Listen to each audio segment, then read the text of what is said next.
Perkenalkan, nama saya Florencia Badia, saya dari Fakultas Fisipol Ilmu Komunikasi Angkatan 2019. Saat ini saya akan membacakan Undang-Undang Republik Indonesia Nomor 7 Tahun 1989 tentang Peradilan Agama. Dengan rahmat Tuhan Yang Maha Esa, Presiden Republik Indonesia menimbang bahwa negara Republik Indonesia sebagai negara hukum yang berdasarkan Pancasila dan Undang-Undang Dasar 1945 bertujuan mewujudkan tata kehidupan bangsa yang sejahtera, aman, tentram, dan tertib. B. Bahwa untuk mewujudkan tata kehidupan tersebut dan menjamin persamaan kedudukan warga negara dalam hukum diperlukan upaya untuk menegakkan keadilan, kebenaran, ketertiban, dan kepastian hukum yang mampu memberikan pengayoman kepada masyarakat. C. Bahwa salah satu upaya untuk menegakkan keadilan, kebenaran, ketertiban, dan kepastian hukum tersebut adalah melalui peradilan agama sebagaimana yang dimaksud dalam Undang-Undang Nomor 14 Tahun 1970 tentang ketentuan-ketentuan pokok kekuasaan kehakiman. D. Bahwa pengaturan tentang susunan kekuasaan dan hukum acara pengadilan dalam lingkungan peradilan agama yang selama ini masih beraneka karena didasarkan pada 1. Peraturan tentang peradilan agama di Jawa dan Madura dalam kurung Tansblat tahun 1882 nomor 152 dihubungkan dengan Statsblat tahun 1937 nomor 116 dan 610. Kedua, peraturan tentang kerapatan kiadi dan kerapatan kiadi besar untuk sebagian residensi Kalimantan Selatan dan Timur atau Statsblat tahun 1937 nomor 638 dan 639.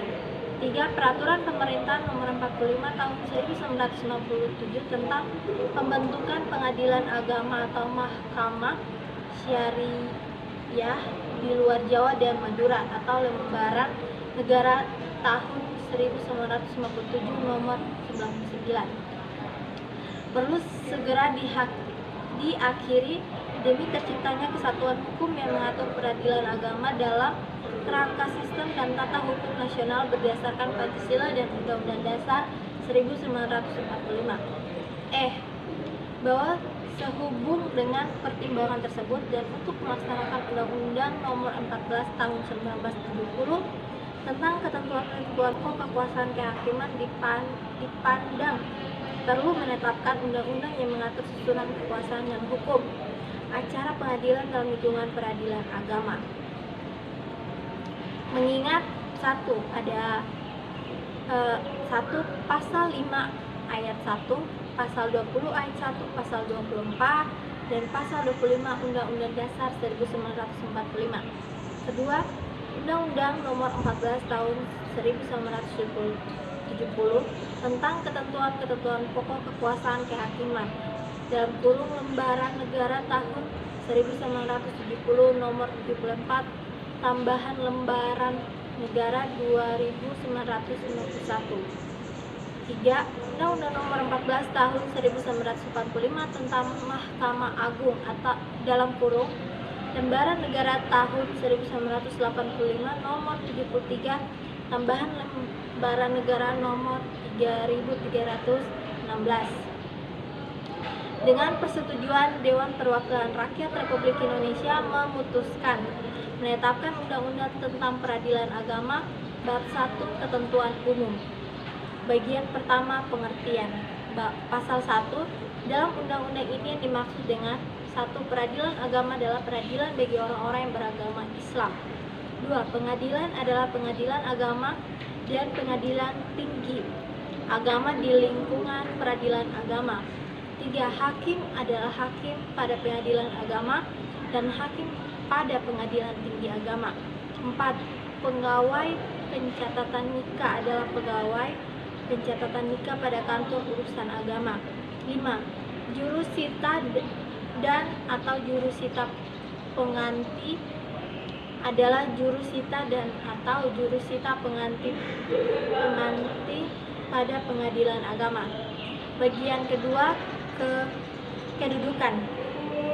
Pasal 2. Peradilan agama merupakan salah satu pelaksanaan kekuasaan kehakiman bagi rakyat pencari keadilan yang beragama Islam mengenai perkara perdataan tertentu yang diatur dalam undang-undang ini.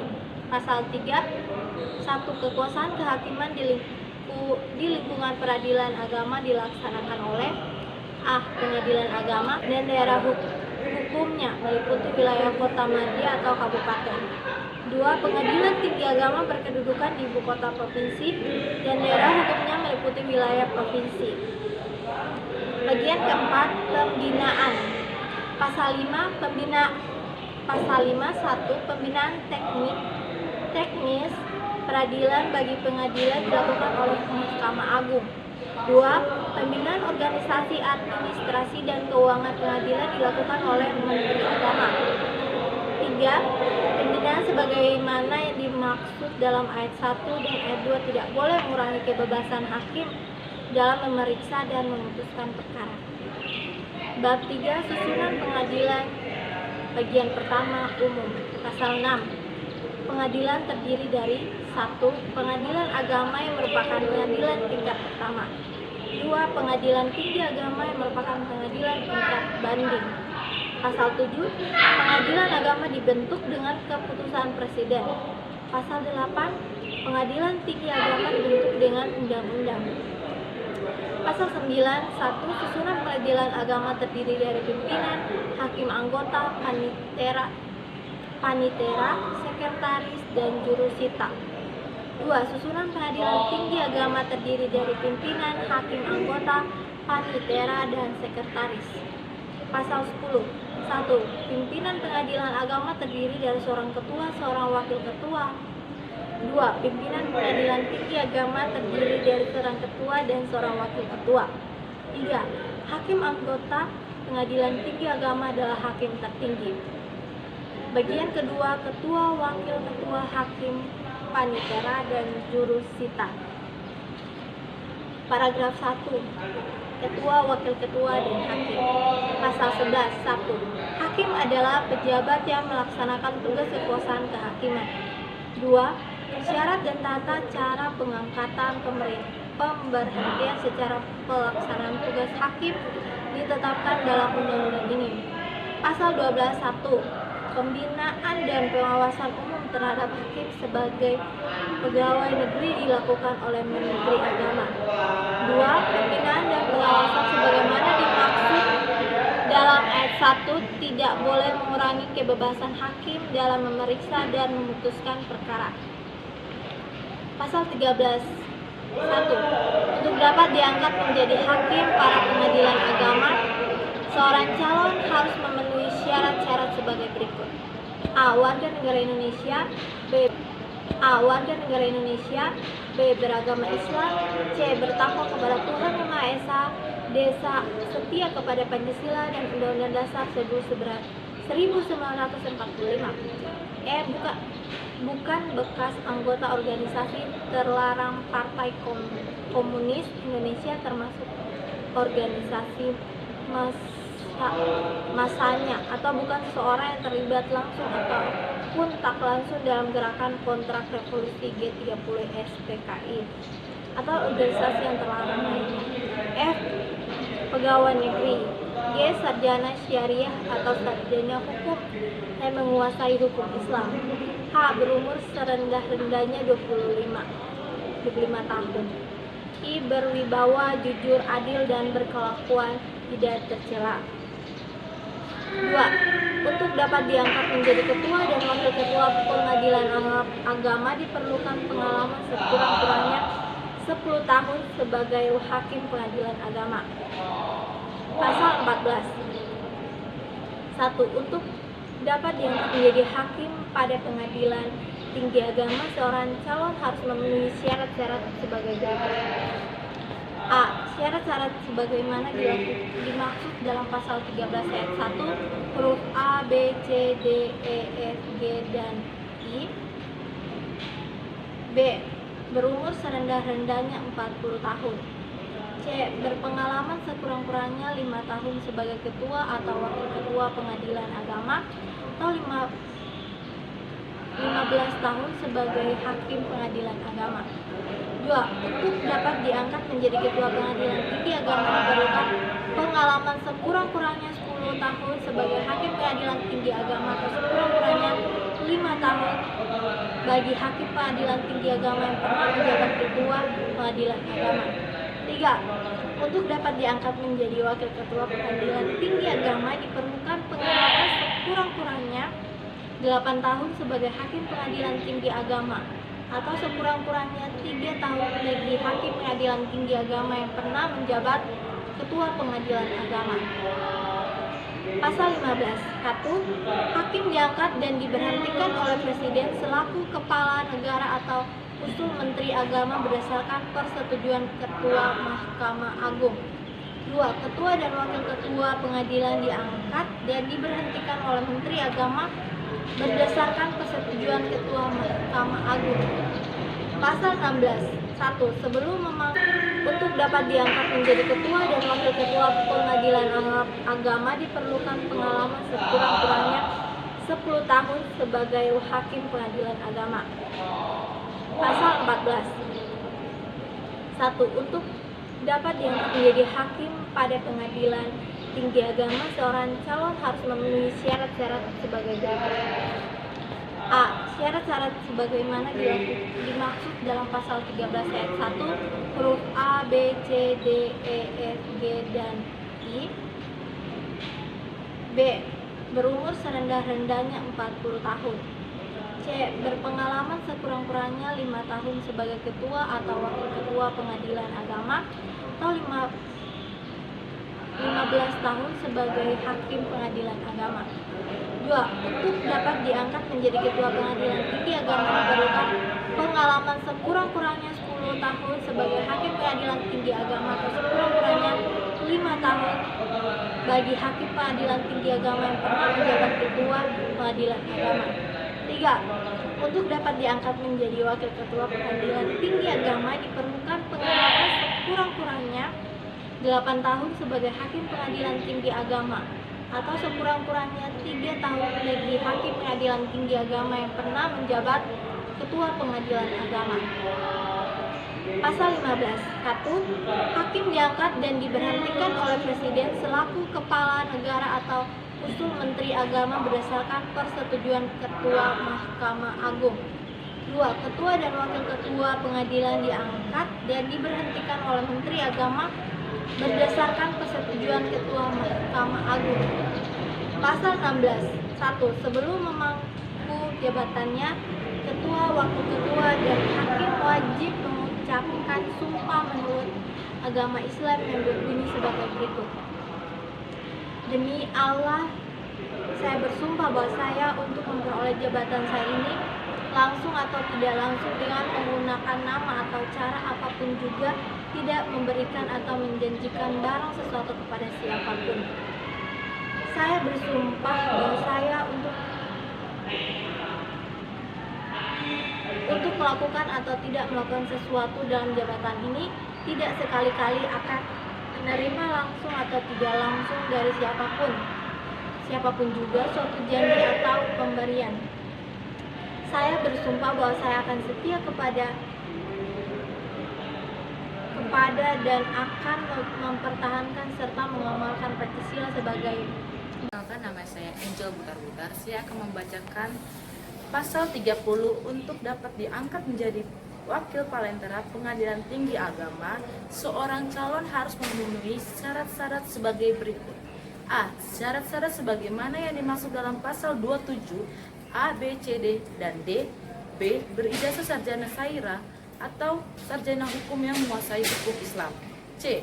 Berpengalaman sekurang-kurangnya 4 tahun sebagai palentera muda atau 7 tahun sebagai palentera pengganti pengadilan tinggi agama atau 4 tahun sebagai wakil palentera pengadilan agama atau penjabat palentera pengadilan agama.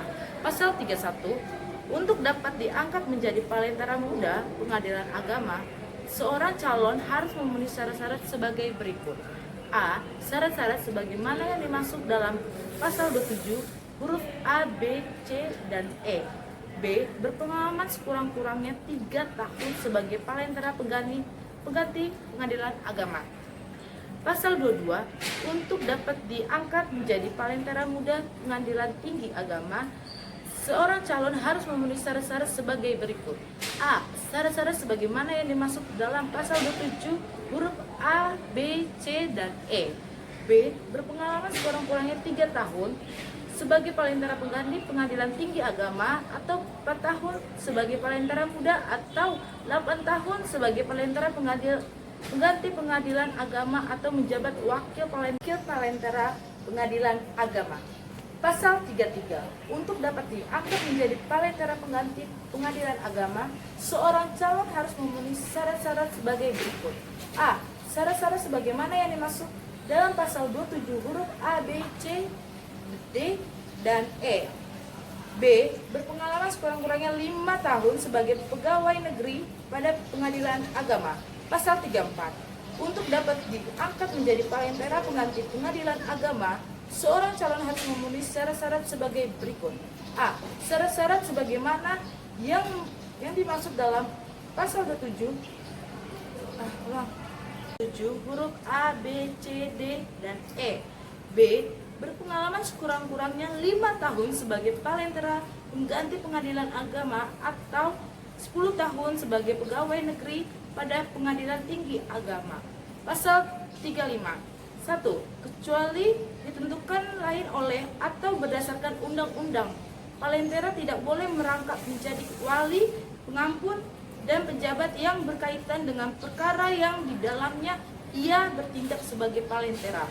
2. Palentera tidak boleh merangkap menjadi penasehat hukum. 3.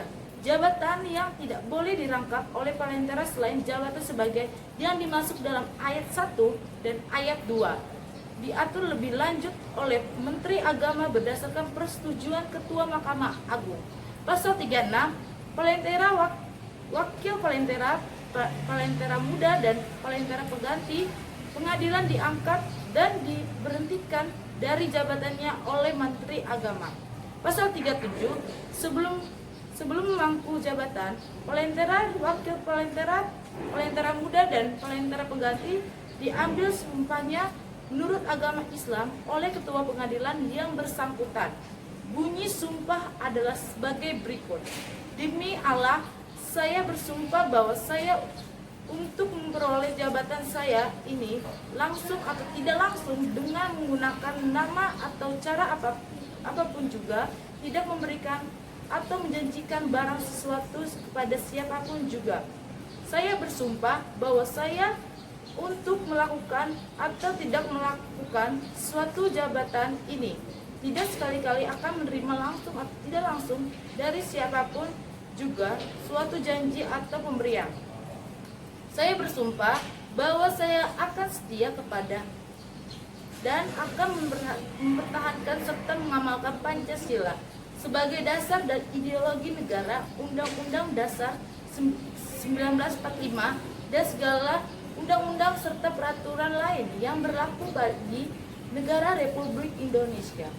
Saya bersumpah bahwa saya senantiasa akan menjalankan jabatan saya ini dengan jujur, seksama, dan dengan tidak membeda-bedakan orang, dan akan berlaku dalam melaksanakan kewajiban saya sebaik-baiknya dan seadil-adilnya seperti layaknya bagi seseorang Palentera, Wakil Palentera, Palentera Muda, Palentera Pengganti yang berbudi baik dan jujur dalam menegakkan hukum dan keadilan.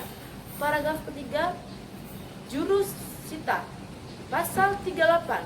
Pada setiap pengadilan agama ditetapkan adanya jurusita dan jurusita pengganti. Pasal 39. 1. Untuk dapat diangkat menjadi jurusita, seorang calon harus memenuhi syarat sebagai berikut. A. Warga negara Indonesia. B. Beragama Islam. C. Bertakwa kepada Tuhan Yang Maha Esa. D. Setia kepada Pancasila dan Undang-Undang Dasar 1945. E. Berijazah serendah-rendahnya sekolah lanjut tingkat atas. F. Berpengalaman sekurang-kurangnya 5 tahun sebagai jurusita pengganti. 2. Untuk dapat diangkat menjadi jurusita pengganti, seorang calon harus memenuhi syarat-syarat sebagai berikut. A. Syarat-syarat sebagaimana yang dimaksud dalam ayat 1 huruf A, B, C, D, dan E. B.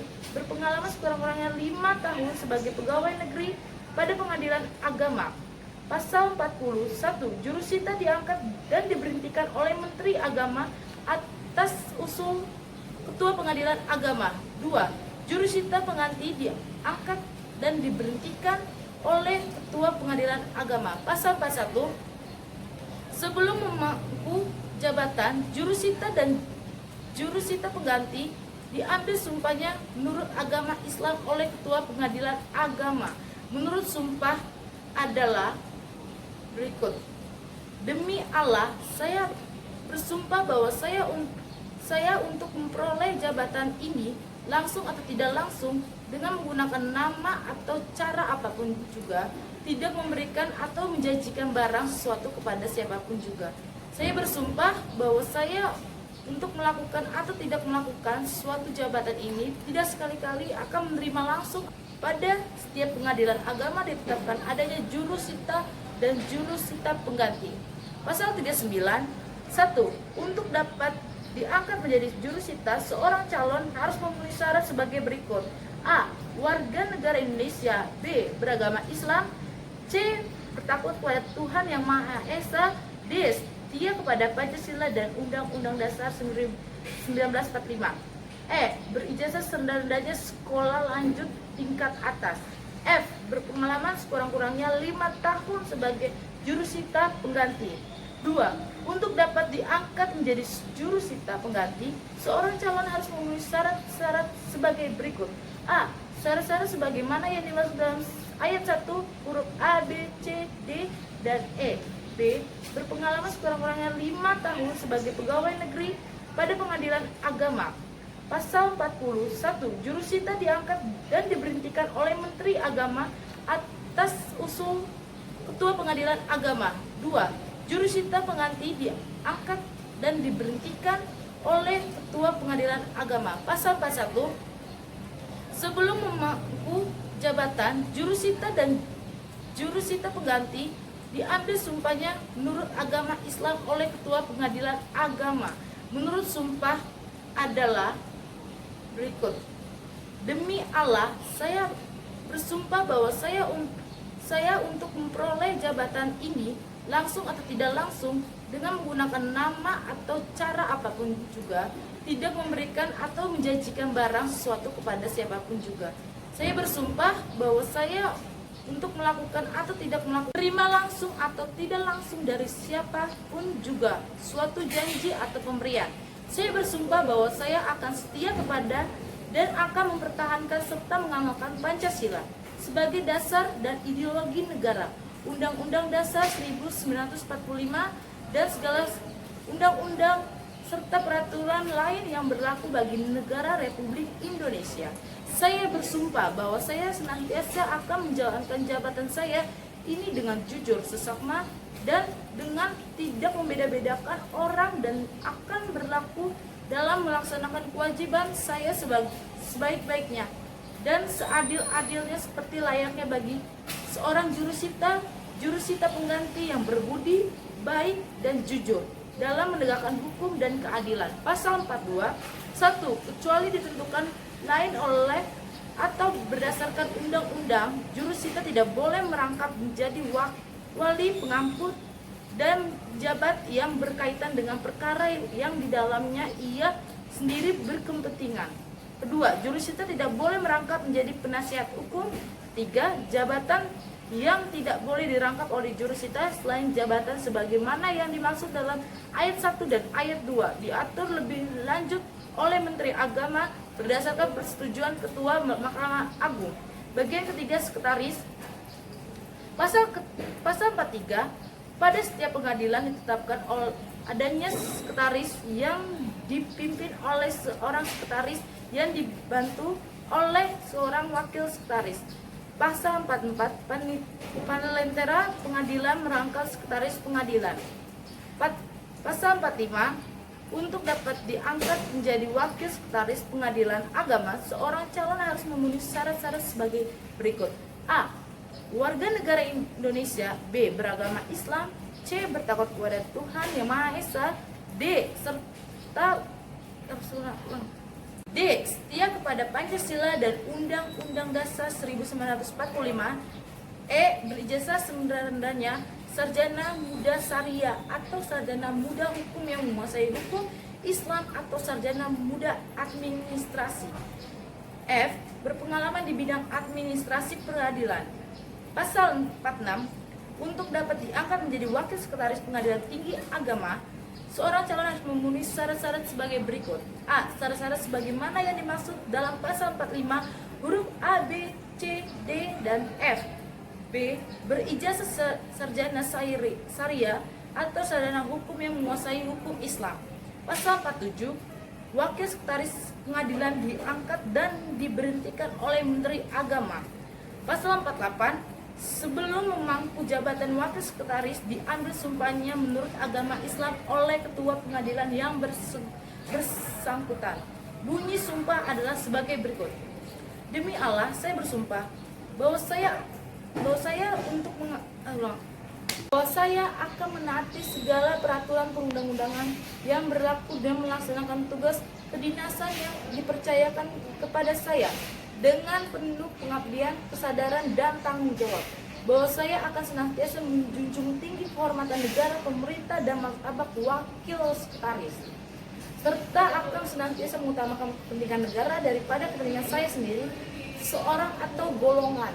Bahwa saya akan memegang rahasia sesuatu yang menurut sifatnya atau menurut perintah yang harus saya rahasiakan. Bahwa saya akan bekerja dengan jujur, tertib, cermat, dan bersemangat untuk kepentingan negara.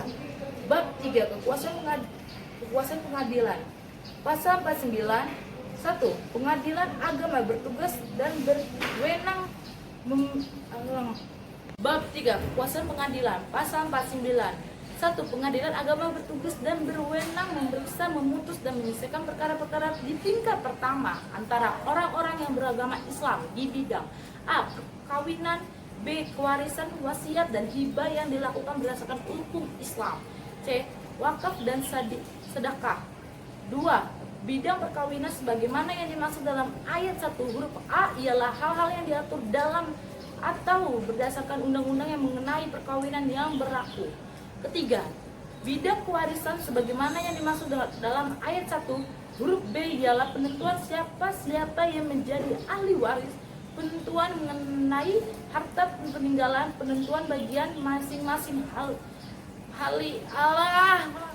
perdata yang berlaku pada pengadilan dalam lingkungan peradilan umum kecuali yang telah diatur sebagai khusus dalam undang-undang ini. Pasal 55, tiap pemeriksaan perkara di pengadilan dimulai sudah diajukan suatu permohonan atau gugatan dan pihak-pihak yang berperkara telah dipanggil menurut ketentuan yang berlaku. Pasal 56. 1.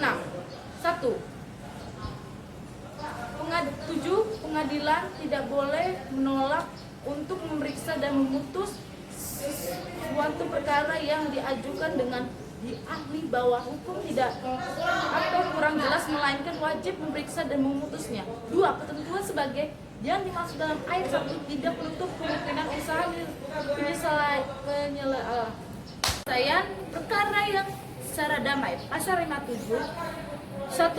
Peradilan dilakukan demi keadilan berdasarkan ketuhanan yang Maha Esa. 2. Tidak menetap dan putusan dimulai dengan kalimat Bismillahirrahmanirrahim, diikuti dengan demi keadilan berdasarkan ketuhanan yang Maha Esa. 3. Peradilan dilakukan dengan sederhana, cepat, dan biaya ringan. Pasal 58. 1. Pengadilan mengadili menurut hukum dengan tidak membeda-bedakan orang. 2.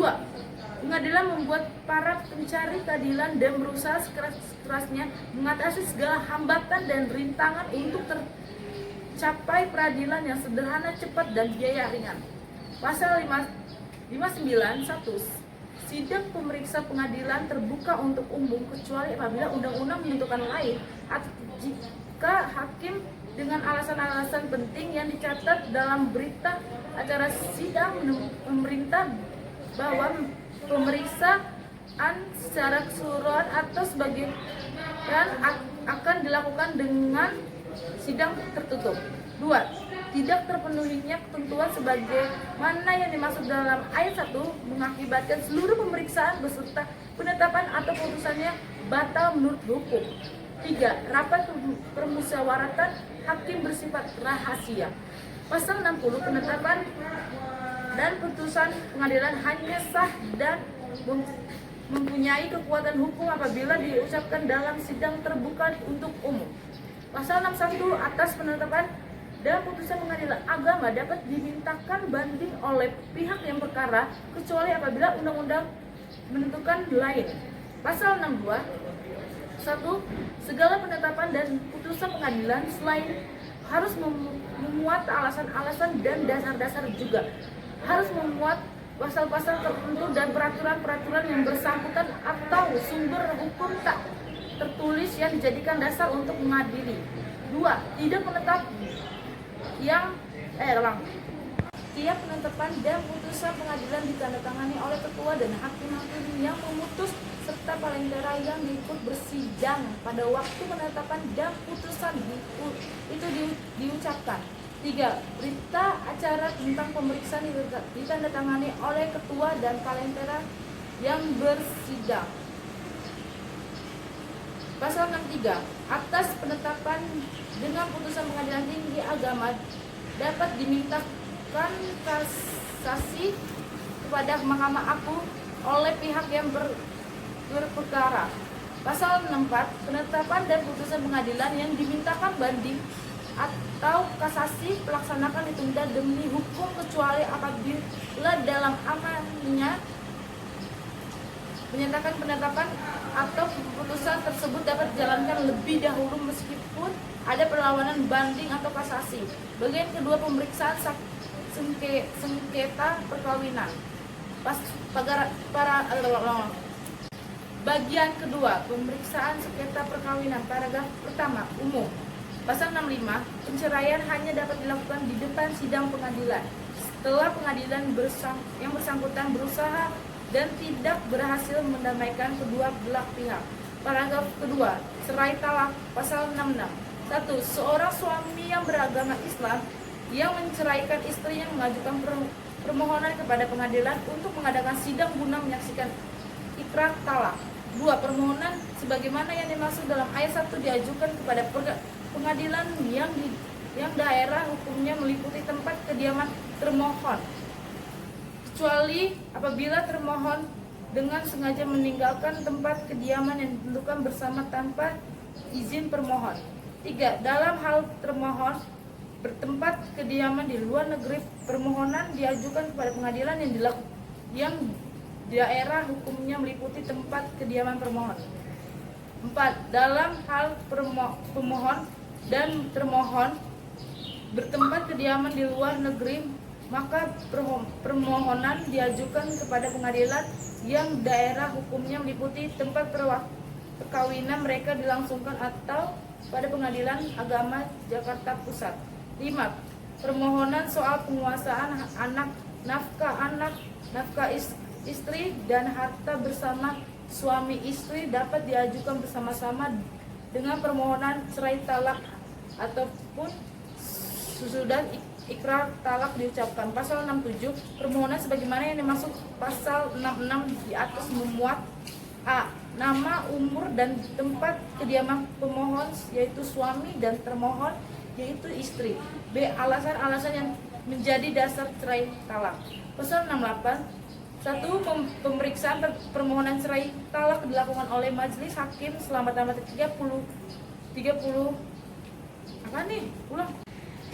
hari setelah berkas atau surat permohonan cerai talak didaftarkan di kepaniteraan. Pasal 69. Dalam pemeriksaan perkara cerai talak yang berlaku ketentuan pasal 79, pasal 80 ayat 2, pasal 82 dan pasal 83. Perkenalkan, nama saya Jenny Atiata Winamubungan. Saya akan melanjutkan membaca dari pasal 70. Yang pertama, pengadilan setelah berkesimpulan bahwa kedua belah pihak tidak mungkin lagi didamaikan dan telah cukup alasan perceraian, maka pengadilan menetapkan bahwa permohonan tersebut dikabulkan. 2. Terhadap penetapan sebagaimana yang dimaksud dalam ayat 1, istri dapat mengajukan banding. 3. Setelah penetapan tersebut memperoleh kekuatan hukum tetap, pengadilan menentukan hari sidang penyaksian ikrar talak dengan memanggil suami dan istri atau wakilnya untuk menghadiri sidang tersebut. 4. Dalam sidang itu, suami dan atau wakilnya yang diberi kekuasaan khusus dalam suatu akta otentik untuk mengucapkan ikrar talak, mengucapkan ikrar talak yang dihadiri oleh istri atau kuasanya. 5. Jika istri telah mendapatkan panggilan secara sah atau patut, tetapi tidak datang menghadap sendiri atau tidak mengirimkan wakilnya, maka suami atau wakilnya dapat mengucapkan ikrar talak tanpa hadirnya istri atau wakilnya. 6. Jika suami dalam tenggang waktu 6 bulan sejak ditetapkan hari sidang penyaksian ikrar talak tidak datang menghadap sendiri atau tidak mengirimkan wakilnya meskipun telah mendapatkan panggilan secara sah atau patut, maka gugurlah kekuatan penetapan tersebut dan perceraian tidak dapat diajukan lagi berdasarkan alasan yang sama. Pasal 71. 1. Panitera mencatat segala hal ihwal yang terjadi dalam sidang ikrar talak. 2. Hakim membuat penetapan yang isinya menyatakan bahwa perkawinan putus sejak ikrar talak diucapkan dan penetapan tersebut tidak dapat dimintakan banding atau kasasi. Pasal 72. Terhadap penetapan sebagaimana yang dimaksud dalam pasal 71, berlaku ketentuan-ketentuan dalam pasal 84 ayat 1, ayat 2, 3, dan ayat 4 serta pasal 85. Paragraf 3. Cerai gugat. Pasal 73. Yang pertama, gugatan perceraian diajukan oleh istri atau kuasanya kepada pengadilan yang daerah hukumnya meliputi tempat kediaman penggugat, kecuali apabila penggugat dengan sengaja meninggalkan tempat kediaman bersama tanpa izin tergugat. 2. Dalam hal penggugat bertempat kediaman di luar negeri, gugatan perceraian diajukan kepada pengadilan yang daerah hukumnya meliputi tempat kediaman tergugat. 3. Dalam hal penggugat dan tergugat bertempat kediaman di luar negeri, maka gugatan diajukan kepada pengadilan yang daerah hukumnya meliputi tempat perkawinan mereka dilangsungkan atau kepada Pengadilan Agama Jakarta Pusat. Pasal 74. Apabila gugatan perceraian didasarkan atas alasan salah satu pihak mendapat pidana penjara, maka untuk memperoleh putusan perceraian sebagai bukti penggugat cukup menyampaikan salinan putusan pengadilan yang berwenang yang memutuskan perkara disertai keterangan yang menyatakan bahwa putusan itu telah memperoleh kekuatan hukum tetap. Pasal 75. Apabila gugatan perceraian didasarkan atas alasan bahwa tergugat mendapat cacat badan atau penyakit dengan akibat tidak dapat menjalankan kewajibannya sebagai suami, maka hakim dapat memerintahkan tergugat untuk memeriksa diri kepada dokter. Pasal 76. Yang pertama, apabila gugatan perceraian didasarkan atas alasan syikap, maka untuk mendapatkan putusan perceraian harus didengar keterangan saksi-saksi yang berasal dari keluarga atau orang-orang dekat dengan suami istri. 2. Pengadilan setelah mendengar keterangan saksi tentang sifat persengketaan antara suami istri dapat mengangkat seorang atau lebih dari keluarga masing-masing pihak ataupun orang lain untuk menjadi hakam. Pasal 77. Selama berlangsungnya gugatan perceraian atas permohonan penggugat atau tergugat atau berdasarkan pertimbangan bahaya yang mungkin ditimbulkan, pengadilan dapat mengizinkan suami istri tersebut untuk tidak tinggal dalam satu rumah. Pasal 78.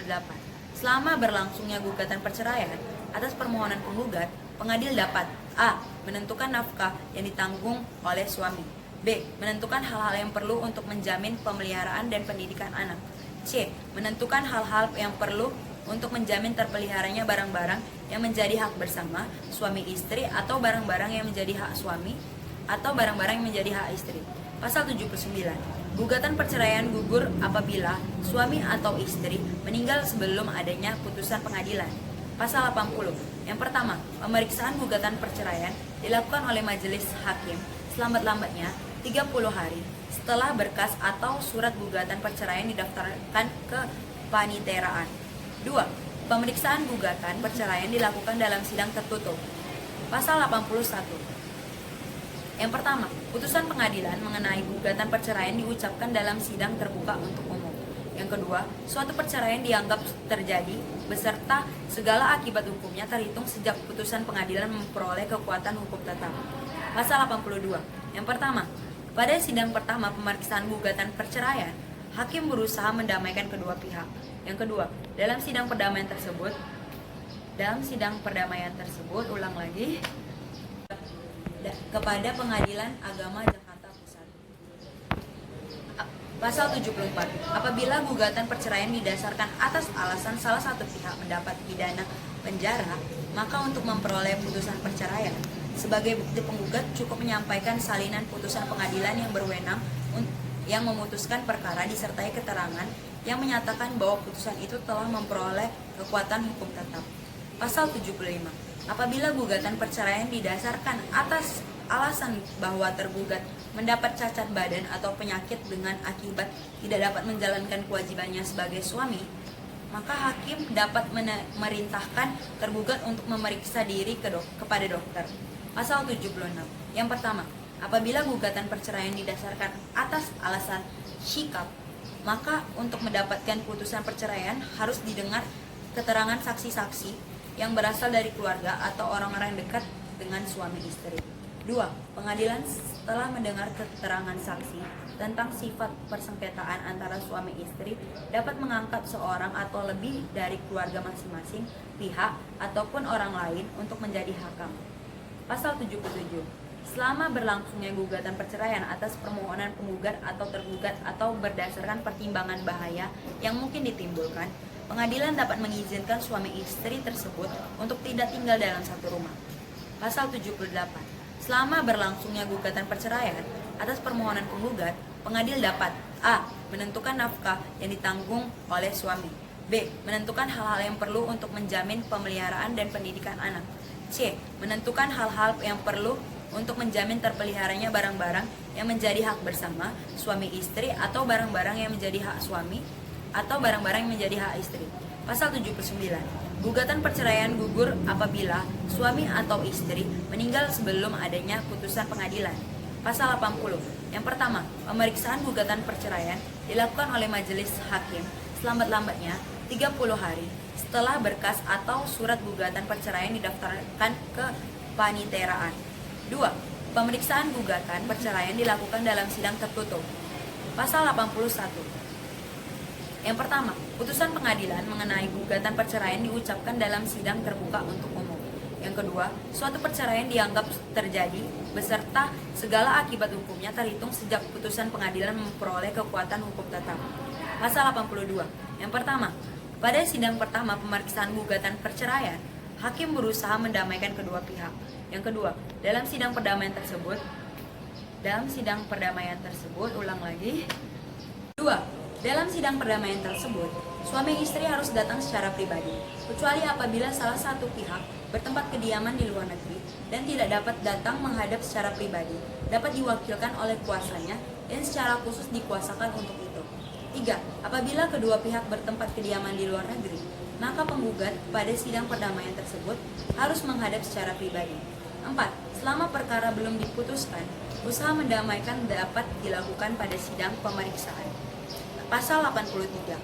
Apabila terjadi perdamaian, maka tidak dapat diajukan gugatan perceraian baru berdasarkan alasan yang ada dan telah diketahui oleh penggugat sebelum perdamaian tercapai. Pasal 84. 1. Panitera pengadilan atau pejabat pengadilan yang ditunjuk berkewajiban selama-lambatnya 30 hari mengirimkan satu helai salinan putusan pengadilan yang telah memperoleh kekuatan hukum tetap tanpa bermaterai kepada pengadilan pencatatan nikah yang wilayahnya meliputi tempat kediaman penggugat dan tergugat untuk mendaftarkan putusan perceraian dalam sebuah daftar yang disediakan untuk itu. 2.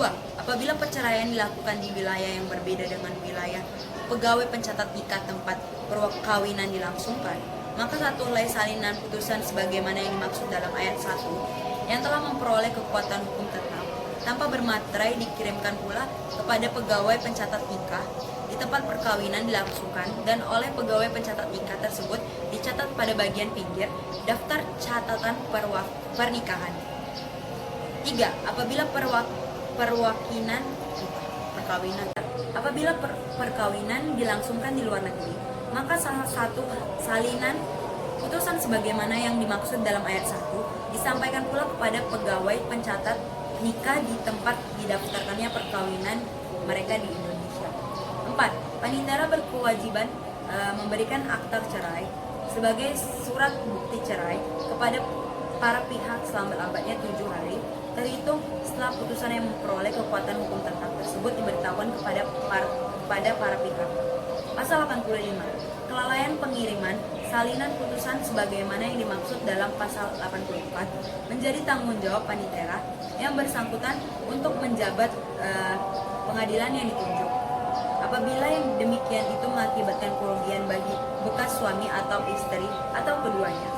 Pasal 86. Yang pertama, gugatan soal penguasaan anak, nafkah istri, dan harta bersama suami istri dapat diajukan bersama-sama dengan gugatan perceraian ataupun putusan perceraian memperoleh kekuatan hukum tetap. 2. Jika ada tuntutan pada pihak ketiga, maka pengadilan menunda terlebih dahulu perkara harta bersama tersebut sampai ada putusan pengadilan dalam lingkungan peradilan umum yang memperoleh kekuatan hukum tetap tentang hal itu. Paragraf 4. Cerai dengan alasan zina. Pasal 87. 1.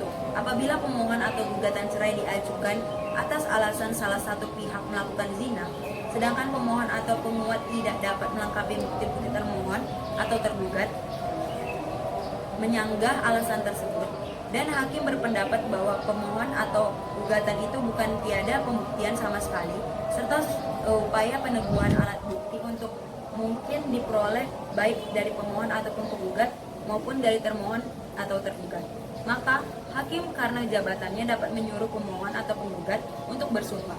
2. Pihak termohon atau tergugat diberi kesempatan pula untuk meneguhkan sanggahannya dengan cara yang sama. Pasal 88. Yang pertama, apabila sumpah sebagaimana yang dimaksud dalam pasal 87 ayat 1 dilakukan oleh suami, maka penyelesaiannya dapat dilaksanakan dengan cara lain.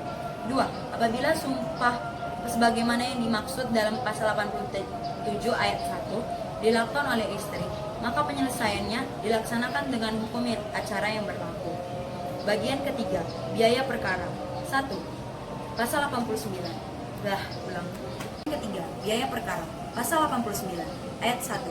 Biaya perkara dalam bidang perkawinan dibebankan kepada penggugat atau pemohon. 2. Biaya perkara penetapan atau putusan pengadilan untuk yang bukan merupakan penetapan atau putusan akhir akan diperhitungkan dalam penetapan atau putusan akhir. Pasal 90. 1. Biaya perkara sebagaimana yang dimaksud dalam pasal 89 meliputi a. Biaya kepaniteraan dan biaya materai yang diperlukan untuk perkara itu. B. Biaya untuk para saksi, saksi ahli, penerjemah, dan biaya pengambilan sumpah yang diperlukan dalam perkara itu. C. Biaya yang diperlukan untuk melakukan pemeriksaan setempat dan tindakan-tindakan yang lain yang diperlukan oleh pengadilan dalam perkara itu. D. Biaya pemanggilan, pemberitahuan, dan lain-lain atas pemerintahan pengadilan yang berkenaan dengan perkara itu. 2. Besarnya biaya perkara diatur oleh Menteri Agama dan persetujuan Mahkamah Agung. Pasal 91. 1. Jumlah biaya perkara sebagaimana yang dimaksud dalam pasal 90 harus dimuat dalam amar penetapan atau putusan pengadilan. 2. Jumlah biaya yang dibebankan oleh pengadilan kepada salah satu pihak yang berperkara untuk dibayarkan kepada pihak lawannya dalam perkara itu harus dicantumkan juga dalam amar penetapan atau putusan pengadilan. Bab 5. Ketentuan-ketentuan lain. Pasal 92. Ketua pengadilan mengatur pembagian tugas para hakim. Pasal 93. Ketua pengadilan membagikan semua berkas, perkara atau surat-surat lainnya yang berhubungan dengan perkara yang diajukan ke pengadilan kepada majelis hakim untuk diselesaikan. Pasal 94.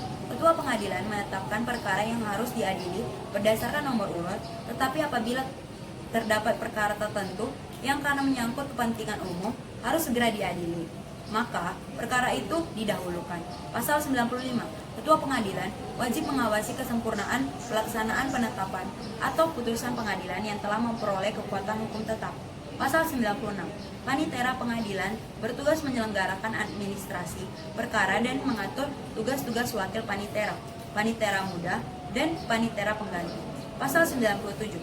Panitera, wakil panitera, panitera muda, dan panitera pengganti bertugas membantu hakim dan menghadiri dan mencatat jalannya sidang pengadilan. Pasal 98. Panitera bertugas melaksanakan penetapan atau putusan pengadilan. Pasal 99.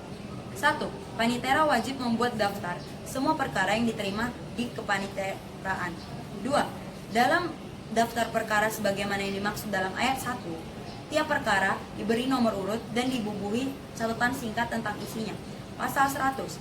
Panitera membuat salinan atau turunan penetapan atau putusan pengadilan menurut ketentuan peraturan perundang-undangan yang berlaku. Pasal 101. 1. Panitera bertanggung jawab atas pengurus berkas perkara, penetapan atau putusan, dokumen, akte, buku daftar, biaya perkara, uang titipan pihak ketiga, surat-surat berharga, barang bukti, dan surat-surat lain yang disimpan di kepanitiaraan. 2. Semua daftar, catatan, risalah, berita, acara, serta berkas perkara tidak boleh dibawa keluar dari ruangan kepanitiaraan kecuali atas izin ketua pengadilan berdasarkan ketentuan undang-undang. 3. Tentang cara pengeluaran surat asli, salinan atau turunan penetapan atau putusan, risalah, berita acara, akte, dan surat-surat yang diatur oleh Mahkamah Agung. Pasal 102. Tugas dan tanggung jawab serta tata kerja kepanitiaraan pengadilan diatur lebih lanjut oleh Mahkamah Agung. Pasal 103. 1. Jurusita bertugas. A. Melaksanakan semua perintah yang diberikan oleh ketua sidang. B. Menyampaikan pengumuman-pengumuman, teguran-teguran, dan pemberitahuan penetapan atau putusan pengadilan menurut cara-cara berdasarkan ketentuan undang-undang. C. Melakukan penyitaan dan atas pemerintahan ketua pengadilan. D. Membuat berita acara penyitaan dan salinan resminya diserahkan kepada pihak-pihak yang berkepentingan. 2. Jurusita berwenang melakukan tugasnya di daerah hukum pengadilan yang bersangkutan. Pasal 104. Ketentuan lebih lanjut mengenai pelaksanaan tugas jurusita diatur oleh Mahkamah Agung. Pasal 105. 1. Sekretaris pengadilan bertugas menyelenggarakan administrasi umum pengadilan. 2. Tugas serta tanggung jawab susunan organisasi dan tata kerja sekretariat diatur lebih lanjut oleh Menteri Agama. Bab 6. Ketentuan peralihan. Pasal 106. Pada saat mulai berlakunya undang-undang ini, 1. Semua badan peradilan agama yang telah ada dinyatakan sebagai badan peradilan agama menurut undang-undang ini. 2. Semua peraturan pelaksanaan yang telah ada mengenai peradilan agama dinyatakan tetap berlaku selama ketentuan baru berdasarkan undang-undang ini belum dikeluarkan. Sepanjang peraturan itu tidak bertentangan dengan undang-undang ini. Bab ke-7. Ketentuan penutupan. Pasal 107. Pada saat mulai berlakunya undang-undang ini, maka A. Peraturan tentang peradilan agama di Jawa dan di Madura Statbat tahun 1882 nomor 152 dan Statbat tahun 1937 nomor 116 dan nomor 610. B. Peraturan tentang kerapatan kadi dan kerapatan kadi besar untuk sebagian residensi Kalimantan Selatan dan Timur. Statbat tahun 1937, nomor 638 dan nomor 639. C. Peraturan Pemerintah nomor 45 tahun 1957 tentang pembentukan pengadilan agama atau mahkamah syariah di luar Jawa dan Madura. Lembaran Negara tahun 1957 nomor 99 dan D. Ketentuan sebagaimana yang dimaksud dalam pasal 63 ayat 2 Undang-Undang nomor 1 tahun 1974 tentang perkawinan, Lembaran Negara tahun 1974 nomor 1, tambahan Lembaran Negara nomor 3019 dinyatakan tidak berlaku. 2. Ketentuan sebagaimana yang dimaksud dalam pasal 236A Reklemen Indonesia yang diperbarui dalam RIB Statbat tahun 1941 nomor 44 mengenai permohonan pertolongan pembagian harta pengadilan di luar sengketa antara orang-orang yang beragama Islam yang dilakukan berdasarkan hukum Islam diselesaikan oleh pengadilan agama. Pasal 108. Undang-undang ini hanya berlaku pada tanggal diundangkan. Agar setiap orang mengetahuinya, memerintahkan pengundangan undang-undang ini dengan menempatkan dalam lembaran negara Republik Indonesia, disahkan di Jakarta pada tanggal 29 Desember 1989. Presiden Republik Indonesia tertanda Soeharto diundangkan di Jakarta pada tanggal 29 Desember 1989. Menteri atau Sekretaris Negara Republik Indonesia tertanda Murdiono. Lembaran Negara Republik Indonesia tahun 1985 nomor 73. Membuat daftar semua perkara yang diterima di kepaniteraan. 2. Dalam daftar perkara sebagaimana yang dimaksud dalam ayat 1, tiap perkara diberi nomor urut dan dibubuhi catatan singkat tentang isinya. Pasal 100. Panitera membuat salinan atau turunan penetapan atau putusan pengadilan menurut ketentuan peraturan perundang-undangan yang berlaku. Pasal 101. 1. Panitera bertanggung jawab atas pengurus berkas perkara, penetapan atau putusan, dokumen, akte, buku daftar, biaya perkara, uang titipan pihak ketiga, surat-surat berharga, barang bukti, dan surat-surat lain yang disimpan di kepanitiaraan. 2.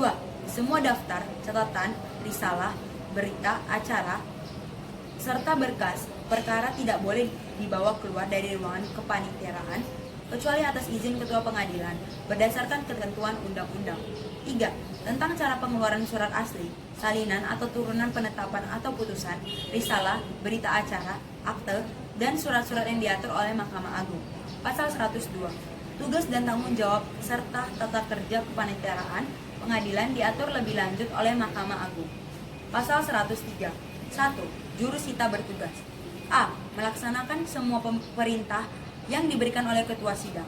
B. Menyampaikan pengumuman-pengumuman, teguran-teguran, dan pemberitahuan penetapan atau putusan pengadilan menurut cara-cara berdasarkan ketentuan undang-undang. C. Melakukan penyitaan dan atas pemerintahan ketua pengadilan. D. Membuat berita acara penyitaan dan salinan resminya diserahkan kepada pihak-pihak yang berkepentingan. 2. Jurusita berwenang melakukan tugasnya di daerah hukum pengadilan yang bersangkutan. Pasal 104. Ketentuan lebih lanjut mengenai pelaksanaan tugas jurusita diatur oleh Mahkamah Agung. Pasal 105. 1. Sekretaris pengadilan bertugas menyelenggarakan administrasi umum pengadilan. 2. Tugas serta tanggung jawab susunan organisasi dan tata kerja sekretariat diatur lebih lanjut oleh Menteri Agama. Bab 6. Ketentuan peralihan. Pasal 106. Pada saat mulai berlakunya undang-undang ini, 1.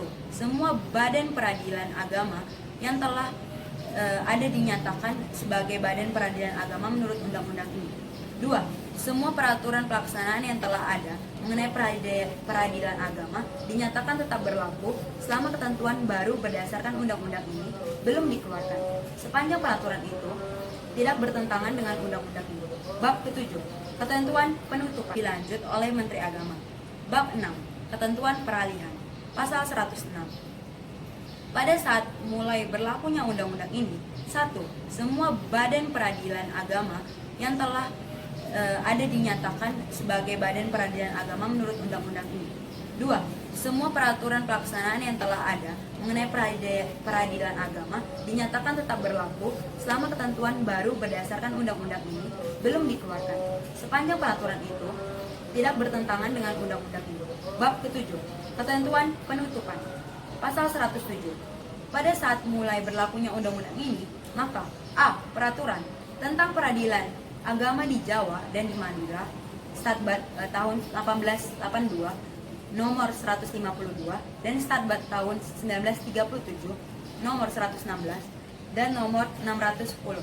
B. Peraturan tentang kerapatan kadi dan kerapatan kadi besar untuk sebagian residensi Kalimantan Selatan dan Timur. Statbat tahun 1937 nomor 638 dan nomor 639. C. Peraturan Pemerintah nomor 45 tahun 1957 tentang pembentukan pengadilan agama atau mahkamah syariah di luar Jawa dan Madura. Lembaran Negara tahun 1957 nomor 99 dan D. Ketentuan sebagaimana yang dimaksud dalam pasal 63 ayat 2 Undang-Undang Nomor 1 Tahun 1974 tentang Perkawinan, Lembaran Negara tahun 1974 Nomor 1, tambahan Lembaran Negara Nomor 3019 dinyatakan tidak berlaku. 2. Ketentuan sebagaimana yang dimaksud dalam pasal 236A Reklemen Indonesia yang diperbarui dalam RIB Statbat tahun 1941 nomor 44 mengenai permohonan pertolongan pembagian harta pengadilan di luar sengketa antara orang-orang yang beragama Islam yang dilakukan berdasarkan hukum Islam diselesaikan oleh pengadilan agama. Pasal 108. Undang-undang ini hanya berlaku pada tanggal diundangkan.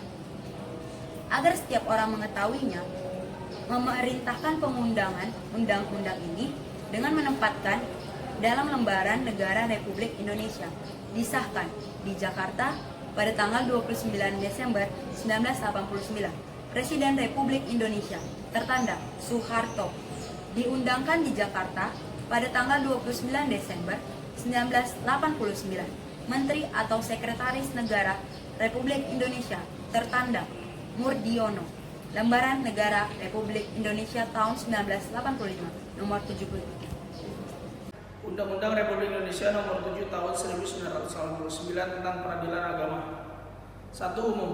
1. Dalam negara hukum Republik Indonesia yang berdasarkan Pancasila dan Undang-Undang Dasar 1945, keadilan, kebenaran, ketertiban, dan kepastian hukum dalam sistem penyelenggaraan hukum merupakan hal pokok yang sangat penting dalam usaha mewujudkan suasana berkehidupan yang aman, tentram, dan tertib seperti yang diamatkan dalam garis-garis besar haluan negara. Oleh karena itu, untuk mewujudkan hal-hal tersebut dibutuhkan adanya lembaga yang bertugas untuk menyelenggarakan kekuasaan kehakiman guna menegakkan hukum dan keadilan dengan baik. Salah satu lembaga yang menegakkan hukum dalam pencapaian keadilan, kebenaran, ketertiban, dan kepastian hukum adalah badan-badan peradilan yang sebagaimana yang dimaksud dalam Undang-Undang Nomor 14 Tahun 1970 tentang ketentuan-ketentuan pokok kekuasaan kehakiman yang masing-masing mempunyai lingkup kewenangan mengadili perkara atau sengketa di bidang tertentu, dan salah satu adalah Badan Peradilan Agama. Peraturan-peraturan perundangan yang menjadi dasar hukum Badan Peradilan Agama sebelumnya undang-undang ini adalah: A. Peraturan tentang peradilan agama di Jawa dan Madura, Statblad 1882 nomor 152 dan Statblad 1937 nomor 116 dan nomor 610. B. Peraturan tentang kerapatan kadi dan kerapatan kadi besar untuk sebagian residensi Kalimantan Selatan dan Timur, Statblad 1937 nomor 638 dan nomor 639. C. Peraturan Pemerintah nomor 45 tahun 1957 tentang pembentukan pengadilan agama Mahkamah Syariah di luar Jawa dan Madura, Lembaran tahun 1957 nomor 99. Keragaman dasar hukum peradilan agama tersebut mengakibatkan beragam pula susunan kekuasaan hukum acara peradilan agama. Dalam rangka menerapkan wawasan Nusantara di bidang hukum yang merupakan kewejangan Pancasila sebagai sumber dari segala hukum, maka keragaman tersebut perlu segera diakhiri demi terciptanya kesatuan hukum yang mengatur peradilan agama dalam kerangka sistem dan tata hukum nasional yang berdasarkan Pancasila dan Undang-Undang Dasar 1945. Untuk mewujudkan peradilan yang sederhana, cepat, dan biaya ringan sebagaimana yang diamatkan oleh Undang-Undang Nomor 14 Tahun 1970, diperlukan adanya perombakan yang bersifat mendasar terhadap segala peraturan perundang-undangan yang mengatur badan peradilan agama tersebut di atas dan menyesuaikannya dengan undang-undang tentang ketentuan-ketentuan pokok kekuasaan kehakiman yang merupakan induk dan kerangka hukum serta merupakan asas dan pedoman bagi semua lingkungan peradilan. Dengan demikian, undang-undang yang mengatur susunan kekuasaan dan hukum secara pengadilan dalam lingkungan peradilan agama ini merupakan pelaksanaan ketentuan-ketentuan dan asas yang tercantum dalam Undang-Undang tentang ketentuan pokok kekuasaan kehakiman, Undang-Undang Nomor 14 Tahun 1970, Lembaran Negara tahun 1970 Nomor 74, dan tambahan Lembaran Negara Nomor 2951. 2. Kekuasaan kehakiman di lingkungan peradilan agama dalam undang-undang ini dilaksanakan oleh pengadilan agama dan pengadilan tinggi agama yang berpuncak pada Mahkamah Agung yang sesuai dengan prinsip yang ditentukan oleh Undang-Undang Nomor 14 Tahun 1970. Dalam undang-undang ini diatur susunan kekuasaan, hukum acara, kedudukan para hakim, dan segi-segi administrasi lain dalam pengadilan agama dan pengadilan tinggi agama. Pengadilan agama merupakan pengadilan tingkat pertama untuk memeriksa, memutus, dan menyelesaikan perkara-perkara antara orang-orang yang beragama Islam di bidang perkawinan, kewarisan, wasiat, hibah, wakaf, dan sedekah berdasarkan hukum Islam. Bidang perkawinan yang dimaksud di sini adalah hal-hal yang diatur dalam Undang-Undang Nomor 1 Tahun 1974 tentang perkawinan, Lembaran Tahun 1974 Nomor 1, Tambahan Lembaran Negara Nomor 3019. Bidang kewarisan adalah mengenai penentuan siapa yang menjadi ahli waris, penentuan harta peninggalan, penentuan bagian masing-masing ahli waris, dan pelaksanaan pembagian harta peninggalan tersebut bila mana pewaris tersebut dilakukan berdasarkan hukum Islam. Sehubungan dengan hal tersebut, para pihak sebelumnya berperkara dapat mempertimbangkan memilih hukum apa yang dipergunakan dalam membagi warisan dalam rangka mewujudkan keseragaman kekuasaan pengadilan dalam lingkungan peradilan agama di seluruh wilayah Nusantara. Maka oleh undang-undang ini kewenangan pengadilan agama di Jawa dan Madura serta sebagian residensi Kalimantan Selatan dan Timur, perkara kewarisan yang dicabut pada tahun 1937 dikembalikan dan disamakan dengan kewenangan pengadilan agama di daerah-daerah yang lain. Pengadilan tinggi agama merupakan pengadilan tingkat banding terhadap perkara-perkara yang diputus dalam pengadilan agama dan merupakan pengadilan tingkat pertama dan terakhir mengenai sengketa mengadili antara peradilan agama dan daerah hukumnya. 3. Mengingat luasnya lingkup tugas dan perhatian beban yang harus dilaksanakan oleh pengadilan, maka perlu adanya perhatian yang besar terhadap tata cara dan pengelolaan administrasi pengadilan. Hal ini sangat penting karena bukan saja menyangkut aspek ketertiban dalam penyelenggaraan administrasi, baik di bidang perkara maupun kepegawaian, gaji, kepangkatan, peralatan kantor, dan lain-lain, tapi juga mempengaruhi kelancaran penyelenggaraan peradilan itu sendiri. Oleh karena itu, penyelenggaraan administrasi peradilan dalam undang-undang ini dibedakan menurut jenisnya. Dipisahkan penanganannya, walaupun dalam rangka koordinasi pertanggungjawaban tetap dibebankan oleh seorang pejabat, yaitu panitera yang merangkap sebagai sekretaris. Selaku panitera, ia menangani administrasi perkara dan hal-hal administrasi lain yang bersifat teknis peradilan atau justisial. Dalam pelaksanaan tugas ini, panitera dibantu oleh seorang wakil panitera dan beberapa orang panitera muda. Selaku sekretaris, ia menangani administrasi umum seperti administrasi kepegawaian dan sebagainya. Dalam pelaksanaannya, tugasnya ia dibantu oleh seorang wakil sekretaris. Dengan demikian, staf kepaniteraan dapat memusatkan perhatian terhadap tugas dan fungsi membantu hakim dalam bidang peradilan, sedangkan tugas administrasi yang lain dapat dilaksanakan oleh staf sekretariat. 4. Hakim yang adalah unsur yang sangat penting dalam penyelenggaraan peradilan. Oleh karena itu, maka syarat-syarat pengangkatan dan pemberhentian serta tata cara pengangkatan dan pemberhentian diatur dalam undang-undang ini. Hakim diangkat dan diberhentikan oleh Presiden selaku kepala negara asal utus Menteri Agama berdasarkan persetujuan Mahkamah Agung. Agar pengadilan sebagai penyelenggara kekuasaan kehakiman bebas dalam memberikan keputusan, perlu adanya menjamin bahwa baik pengadilan maupun hakim dan melaksanakan tugas terlepas dari pengaruh pemerintah dan pengaruh lain. Agar tugas penegak hukum dan keadilan itu dapat dilaksanakan oleh pengadilan, maka dalam undang-undang ini tercantumkan persyaratan yang senantiasa harus dipenuhi oleh seorang hakim, seperti yang bertakwa kepada Tuhan Yang Maha Esa, berwibawa, jujur, adil, dan berkelakuan tidak tercela. Untuk memperoleh hal tersebut di atas, maka dalam setiap pengangkatan, pemberhentian, mutasi, kenaikan pangkat, tindakan, dan hukuman administrasi terhadap hakim pengadilan agama, perlu adanya kerjasama, konsultasi, dan koordinasi antara Mahkamah Agung dan Departemen Agama, agar para pejabat peradilan tidak mudah dipengaruhi baik moral maupun material. Maka perlu adanya pengaturan tersendiri mengenai tunjangan dan ketentuan lain bagi para pejabat peradilan, khususnya para hakim, demikian pula mengenai pangkatan dan gajinya.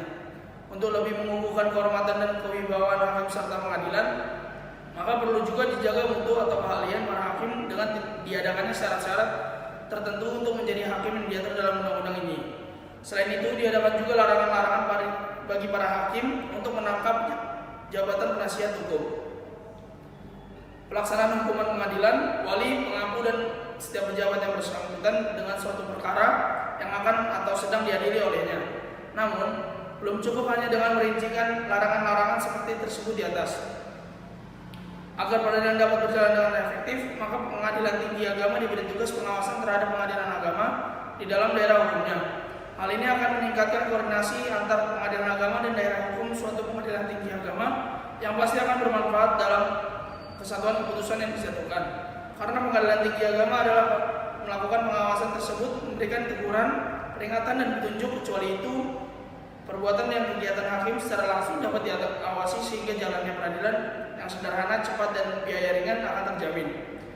Penunjuk-penunjuk yang menimbulkan kesangkaan keras bahwa sang hakim melakukan tercela, melakukan kejahatan dan kelalaian terus-menerus dapat menjalankan tugas pekerjaannya, dapat mengakibatkan bahwa ia diberhentikan dengan tidak hormat oleh Presiden selaku kepala negara setelah diberi kesempatan membela diri.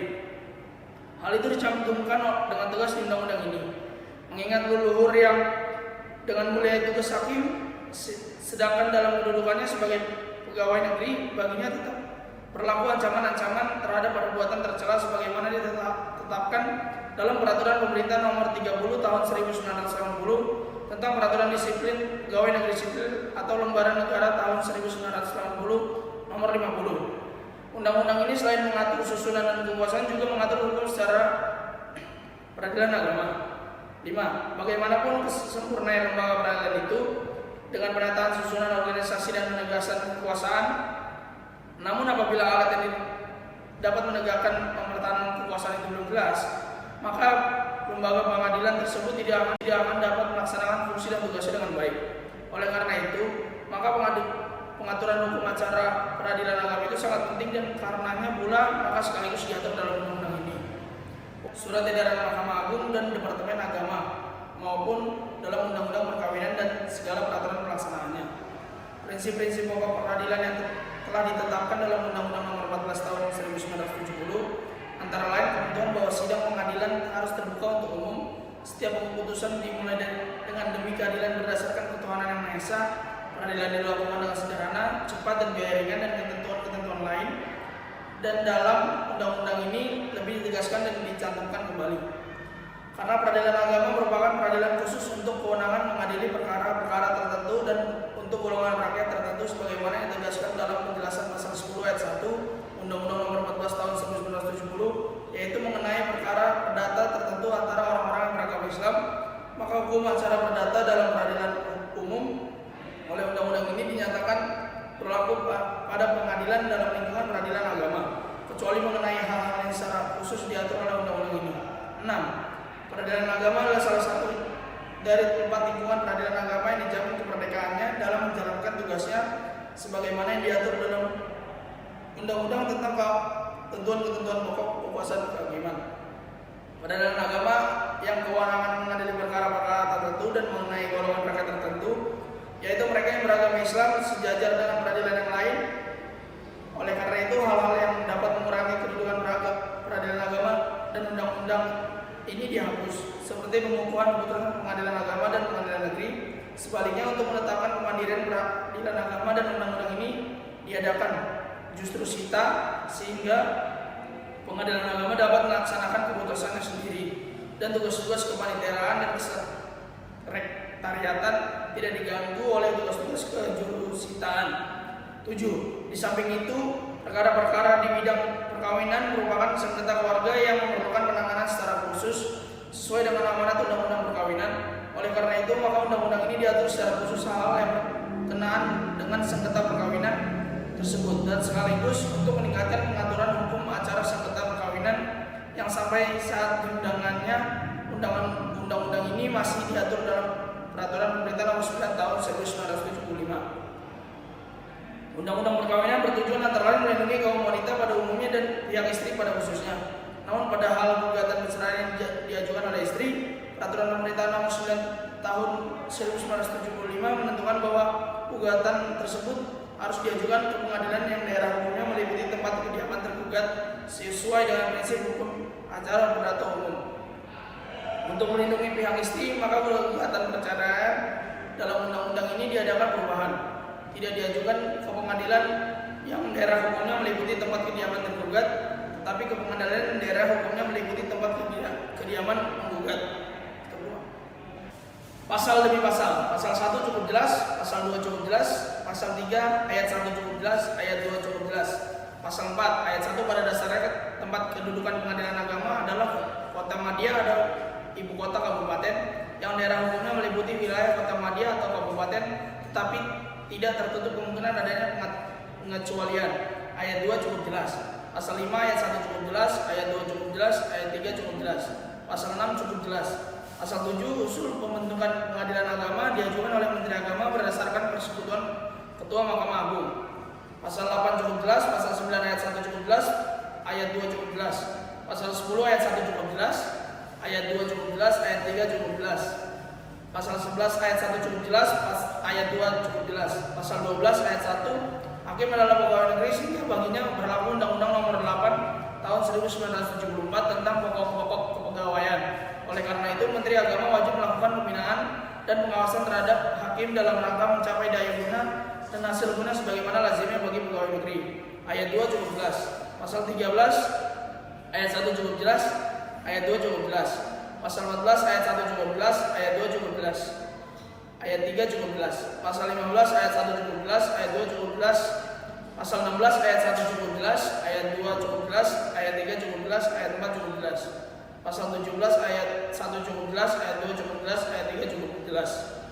Pasal 18 ayat 1 pemberhentian dengan hormat hakim atas permintaan sendiri menyangkut pengertian pengunduran diri dalam alasan hakim yang bersangkutan tidak berhasil menegakkan hukum dalam lingkungan rumah tangganya sendiri dan merupakan pengadilan tingkat pertama dan terakhir mengenai sengketa mengadili antara peradilan agama dan daerah hukumnya. 3. Mengingat luasnya lingkup tugas dan beratnya beban yang harus dilaksanakan oleh pengadilan, maka perlu adanya perhatian yang besar terhadap tata cara dan pengelolaan administrasi pengadilan. Hal ini sangat penting karena bukan saja menyangkut aspek ketertiban dalam penyelenggaraan administrasi, baik di bidang perkara maupun kepegawaian, gaji, kepangkatan, peralatan kantor, dan lain-lain, tapi juga mempengaruhi kelancaran penyelenggaraan peradilan itu sendiri. Oleh karena itu, penyelenggaraan administrasi peradilan dalam undang-undang ini dibedakan menurut jenisnya. Dipisahkan penanganannya, walaupun dalam rangka koordinasi pertanggungjawaban tetap dibebankan oleh seorang pejabat, yaitu panitera yang merangkap sebagai sekretaris. Selaku panitera, ia menangani administrasi perkara dan hal-hal administrasi lain yang bersifat teknis peradilan atau justisial. Dalam pelaksanaan tugas ini, panitera dibantu oleh seorang wakil panitera dan beberapa orang panitera muda. Selaku sekretaris, ia menangani administrasi umum seperti administrasi kepegawaian dan sebagainya. Dalam pelaksanaannya, tugasnya ia dibantu oleh seorang wakil sekretaris. Dengan demikian, staf kepaniteraan dapat memusatkan perhatian terhadap tugas dan fungsi membantu hakim dalam bidang peradilan, sedangkan tugas administrasi yang lain dapat dilaksanakan oleh staf sekretariat. 4. Hakim yang adalah unsur yang sangat penting dalam penyelenggaraan peradilan. Oleh karena itu, maka syarat-syarat pengangkatan dan pemberhentian serta tata cara pengangkatan dan pemberhentian diatur dalam undang-undang ini. Hakim diangkat dan diberhentikan oleh Presiden selaku kepala negara asal utus Menteri Agama berdasarkan persetujuan Mahkamah Agung. Agar pengadilan sebagai penyelenggara kekuasaan kehakiman bebas dalam memberikan keputusan, perlu adanya menjamin bahwa baik pengadilan maupun hakim dan melaksanakan tugas terlepas dari pengaruh pemerintah dan pengaruh lain. Agar tugas penegak hukum dan keadilan itu dapat dilaksanakan oleh pengadilan, maka dalam undang-undang ini tercantumkan persyaratan yang senantiasa harus dipenuhi oleh seorang hakim, seperti yang bertakwa kepada Tuhan Yang Maha Esa, berwibawa, jujur, adil, dan berkelakuan tidak tercela. Untuk memperoleh hal tersebut di atas, maka dalam setiap pengangkatan, pemberhentian, mutasi, kenaikan pangkat, tindakan, dan hukuman administrasi terhadap hakim pengadilan agama, perlu adanya kerjasama, konsultasi, dan koordinasi antara Mahkamah Agung dan Departemen Agama, agar para pejabat peradilan tidak mudah dipengaruhi baik moral maupun material. Maka perlu adanya pengaturan tersendiri mengenai tunjangan dan ketentuan lain bagi para pejabat peradilan, khususnya para hakim, demikian pula mengenai pangkatan dan gajinya. Untuk lebih mengukuhkan kehormatan dan kewibawaan hakim serta pengadilan, maka perlu juga dijaga mutu atau keahlian para hakim dengan diadakannya syarat-syarat tertentu untuk menjadi hakim yang diatur dalam undang-undang ini. Selain itu, diadakan juga larangan-larangan bagi para hakim untuk menangkap jabatan penasihat hukum, pelaksanaan hukuman pengadilan, wali, pengampu, dan setiap pejabat yang bersangkutan dengan suatu perkara yang akan atau sedang diadili olehnya. Namun, belum cukup hanya dengan merincikan larangan-larangan seperti tersebut di atas. Agar peradilan dapat berjalan dengan efektif, maka pengadilan tinggi agama diberi tugas pengawasan terhadap pengadilan agama di dalam daerah hukumnya. Hal ini akan meningkatkan koordinasi antar pengadilan agama dan daerah hukum suatu pengadilan tinggi agama yang pasti akan bermanfaat dalam kesatuan keputusan yang disatukan. karena pengadilan tinggi agama adalah melakukan pengawasan tersebut, memberikan teguran, peringatan, dan petunjuk. Kecuali itu, perbuatan yang kegiatan hakim secara langsung dapat diawasi sehingga jalannya peradilan yang sederhana, cepat, dan biaya ringan akan terjamin. Penunjuk-penunjuk yang menimbulkan kesangkaan keras bahwa sang hakim melakukan tercela, melakukan kejahatan dan kelalaiannya terus-menerus dapat menjalankan tugas pekerjaannya, dapat mengakibatkan bahwa ia diberhentikan dengan tidak hormat oleh Presiden selaku kepala negara setelah diberi kesempatan membela diri. Hal itu dicantumkan dengan tegas di undang-undang ini, mengingat leluhur yang dengan mulia tugas hakim, sedangkan dalam kedudukannya sebagai pegawai negeri, baginya tetap berlaku ancaman-ancaman terhadap perbuatan tercela sebagaimana ditetapkan dalam Peraturan Pemerintah Nomor 30 Tahun 1980 tentang Peraturan Disiplin Pegawai Negeri Sipil atau Lembaran Negara Tahun 1980 Nomor 50. Undang-undang ini selain mengatur susunan dan kekuasaan juga mengatur hukum secara peradilan agama. 5. Bagaimanapun sempurnanya lembaga peradilan itu dengan penataan susunan organisasi dan penegasan kekuasaan, namun apabila alat yang dapat menegakkan pemerintahan kekuasaan itu belum jelas, maka lembaga pengadilan tersebut tidak akan. Pasal 27, syarat sebagaimana yang dimaksud dalam huruf D pasal ini, yaitu setia kepada Pancasila dan Undang-Undang Dasar 1945. Harus diartikan mencakup juga syarat sebagaimana yang dimaksud dalam pasal 13 ayat 1 huruf E Undang-Undang ini.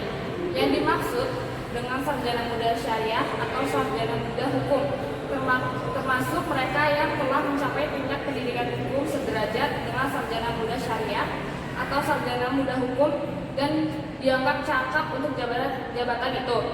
Masa pengalaman disesuaikan dengan eselon, pangkat, dan syarat-syarat lain yang berkaitan. Alih jabatan dari pengadilan tinggi agama ke pengadilan agama atau sebaliknya dimungkinkan dalam eselon yang sama. Pasal 28, syarat sebagaimana yang dimaksud dalam butir A huruf D sama dengan penjelasan pasal 27 alinea yang pertama. Pasal 29, syarat sebagaimana yang dimaksud dalam butir A huruf D sama dengan penjelasan pasal 27 alinea pertama. Pasal 30, syarat sebagaimana yang dimaksud dalam butir A huruf D sama dengan penjelasan huruf 30, syarat sebagaimana yang dimaksud dalam butir A huruf D sama dengan penjelasan pasal 27 alinea pertama. Pasal 31, syarat sebagaimana yang dimaksud dalam butir A huruf D sama dengan penjelasan pasal 27 alinea pertama. Pasal 32, syarat sebagaimana yang dimaksud dalam butir A huruf D sama dengan penjelasan pasal 27 alinea pertama. Pasal 33, syarat sebagaimana yang dimaksud dalam butir A huruf D sama dengan penjelasan pasal 27 alinea pertama.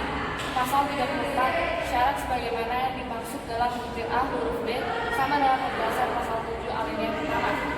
Pasal 35, ketentuan sebagaimana yang dimaksud dalam ayat 1, 2, dan 3 berlaku juga bagi wakil panitera, panitera muda, dan panitera pengganti.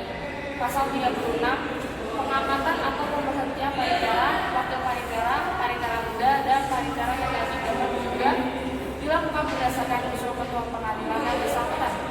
Pasal 37 cukup jelas, pasal 37 cukup jelas, pasal 28 cukup jelas, pasal 39 ayat 1 syarat sebagaimana dimaksud dalam huruf D ayat ini, yaitu setiap pada Pancasila dan Undang-Undang Dasar 1945 harus diartikan mencakup juga syarat sebagaimana dimaksud dalam pasal 13 ayat 1 huruf D Undang-Undang ini.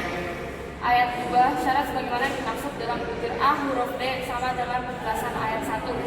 Pasal 40 ayat 1 cukup jelas, ayat 2 cukup jelas, pasal 41 cukup jelas, pasal 42 ketentuan sebagaimana yang dimaksud dalam ayat 1, 2, 3 berlaku juga bagi juru serta pengganti. Pasal 43 cukup jelas, pasal 44 cukup jelas, pasal 45 syarat sebagaimana yang dimaksud dalam huruf D pasal ini, yaitu setiap pada Pancasila dan Undang-Undang Dasar 1945 harus diartikan mencakup juga syarat sebagaimana yang dimaksud dalam pasal 13 ayat 1 huruf E Undang-Undang ini. Pasal 46 syarat sebagaimana yang dimaksud dalam butir A huruf D sama dengan penegasan pasal 45. Pasal 47, pengangkatan atau pemberhentian wakil sekretaris pengadilan dapat juga dilakukan berdasarkan usul ketua pengadilan.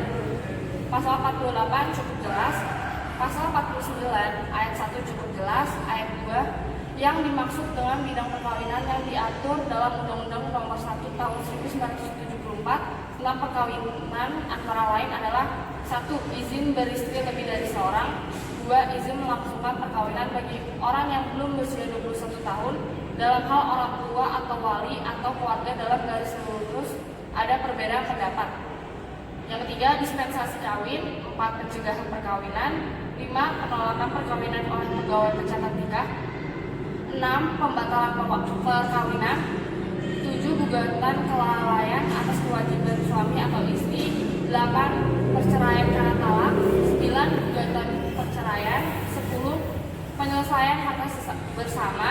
11. Mengenai penguasaan anak-anak. 12. Ibu dapat memikul biaya pemeliharaan dan pendidikan anak bila mana bapak yang seharusnya bertanggung jawab tidak memenuhinya. 13. Penentuan kewajiban memberi biaya penghidupan oleh suami kepada bekas istri atau penentuan suatu kewajiban bagi bekas istri. 14. Putusan tentang sah atau tidaknya seorang anak. 15. Putusan tentang pencabutan kekuasaan orang tua. 16. Pencabutan kekuasaan wali. 17. Penunjukan orang lain sebagai wali oleh pengadilan dalam hal kekuasaan seorang wali dicabut. 18. Menunjuk seseorang wali dalam hal seorang anak yang belum cukup umur 18 tahun yang ditinggal kedua orang tuanya, padahal tidak ada penunjukan wali oleh orang tuanya. 19. Pembebanan kewajiban ganti kerugian terhadap wali yang telah menyebabkan kerugian atas harta benda anak yang ada di bawah kekuasaannya. 20. Penetapan asal-usul seorang anak. 21. Putusan tentang hal penolakan pemberian keterangan untuk melakukan perkawinan campuran. 22. Pernyataan tentang sahnya perkawinan yang terjadi sebelum Undang-Undang Nomor 1 Tahun 1974 tentang perkawinan dan dijalankan menurut peraturan yang lain. Ayat 3 cukup jelas. Pasal 50. Penyelesaian terhadap objek yang menjadi sengketa dimaksud tidak berarti menghentikan proses peradilan di pengadilan agama atas objek yang tidak menjadi sengketa itu. Pasal 51 ayat 1 cukup jelas, ayat 2 cukup jelas. Pasal 52 ayat 1. Pemberian keterangan, pertimbangan, dan nasihat tentang hukum Islam dikecualikan dalam hal-hal yang berhubungan dengan perkara yang sedang atau akan diperiksa di pengadilan. Ayat 2 yang dimaksud oleh undang-undang adalah ditetapkan atau diatur dalam undang-undang tersendiri, sedangkan yang dimaksud berdasarkan undang-undang adalah ditetapkan atau diatur dalam peraturan pemerintah berdasarkan undang-undang ini. Pasal 53 ayat 1 cukup jelas, ayat 2 yang dimaksud dengan seksama dan sewajarnya ialah antara lain bahwa penyelenggaraan peradilan harus dilakukan sesuai dengan ketentuan Undang-Undang Nomor 14 Tahun 1970, yaitu yang dilakukan dengan sederhana, cepat, dan biaya ringan. Ayat 3 cukup jelas, ayat 4 cukup jelas. Pasal 54 cukup jelas, pasal 55 cukup jelas. Pasal 56 ayat 1 cukup jelas, ayat 2 cukup jelas. Pasal 53 ayat 1 cukup jelas, ayat 2 yang dimaksud dengan penetapan dan putusan dalam ayat ini adalah penetapan dan putusan pengadilan agama, pengadilan tinggi agama, dan Mahkamah Agung. Ayat 3 cukup jelas. Pasal 58 ayat 1 cukup jelas, ayat 2 cukup jelas. Pasal 59 ayat 1 alasan penting yang dijadikan dasar oleh hakim untuk memerintahkan pemeriksaan sidang tertutup harus dicatat dalam berita acara sidang. Ayat 2 cukup jelas, ayat 3 cukup jelas. Pasal 60 yang dimaksud dengan penetapan adalah keputusan pengadilan atas perkara permohonan, sedangkan putusan adalah keputusan pengadilan atas perkara gugatan berdasarkan adanya suatu sengketa. Pasal 61 cukup jelas, pasal 62 ayat 1 cukup jelas, pasal 2 cukup jelas, ayat 3 cukup jelas, pasal 63 cukup jelas, pasal 65 cukup jelas, pasal 65 cukup jelas, pasal 66 ayat 1 cukup jelas, ayat 2 cukup jelas, ayat 3 cukup jelas, ayat 4 cukup jelas, ayat 5 cukup jelas. Pasal 67 cukup jelas, pasal 68 ayat 1 cukup jelas, ayat 2 cukup jelas.